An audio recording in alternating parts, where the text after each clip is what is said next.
2011ರಲ್ಲಿ ಆರಂಭವಾದ ಶಿವಮೊಗ್ಗ ರಂಗಾಯಣದ ನೂತನ ನಿರ್ದೇಶಕರು ಯಾರು ಎಂಬ ಚರ್ಚೆ ಇದೀಗ ಎಲ್ಲೆಡೆ ನಡೀತಾ ಇದೆ. ಹಲವು ತಿಂಗಳುಗಳಿಂದ ರಂಗಾಯಣ ನಿರ್ದೇಶಕರ ಸ್ಥಾನ ಖಾಲಿ ಇತ್ತು.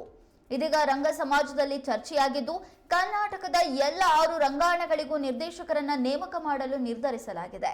ಅದರಂತೆ ಪ್ರತಿ ರಂಗಾಯಣಗಳಿಗೂ 3 ಹೆಸರುಗಳನ್ನ ರಂಗ ಸಮಾಜವು ಸರ್ಕಾರಕ್ಕೆ ಶಿಫಾರಸು ಮಾಡಿದ್ದು, ಅಂತಿಮ ಆಯ್ಕೆಯ ಜವಾಬ್ದಾರಿಯನ್ನ ಸರ್ಕಾರಕ್ಕೆ ಬಿಟ್ಟಿದೆ.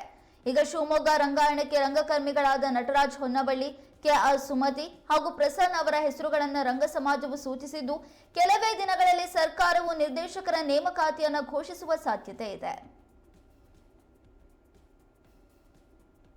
ಶಿವಮೊಗ್ಗ ರಂಗಾಯಣವು ಆರಂಭವಾದಾಗಿನಿಂದ ಇದುವರೆಗೂ ಕಳೆದ 13 ವರ್ಷದಲ್ಲಿ 4 ನಿರ್ದೇಶಕರು ಕಾರ್ಯನಿರ್ವಹಿಸಿದ್ದಾರೆ.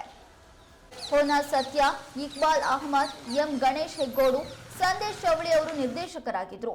ಇದೀಗ 5ನೇ ನಿರ್ದೇಶಕರು ಯಾರು ಎಂಬ ಕುತೂಹಲ ಮೂಡಿದೆ. ಇದುವರೆಗೂ ಕೆಲಸ ಮಾಡಿದ 4ರಲ್ಲಿ ಹೋನಾ ಸತ್ಯ ಮತ್ತು ಸಂದೇಶ್ ಚವಳಿ ಅವರು ಹವ್ಯಾಸಿ ರಂಗಭೂಮಿಯಿಂದ ಬಂದವರು. ಇಕ್ಬಾಲ್ ಅಹಮದ್ ಮತ್ತು ಗಣೇಶ್ ಎಂ ಅವರು ನೀನಾಸಂ ಎನ್ಎಸ್ಟಿ ಅಂತ ರಂಗಶಾಲೆಯ ಪದವೀಧರರು.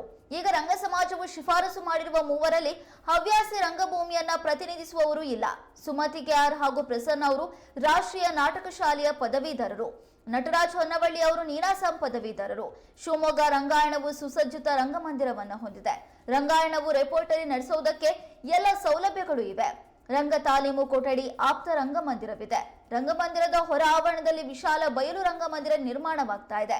ಇದೀಗ ನೂತನ ನಿರ್ದೇಶಕರ ಸ್ವಾಗತಕ್ಕೆ ರಂಗಾಯಣವು ಸಜ್ಜಾಗಿದೆ.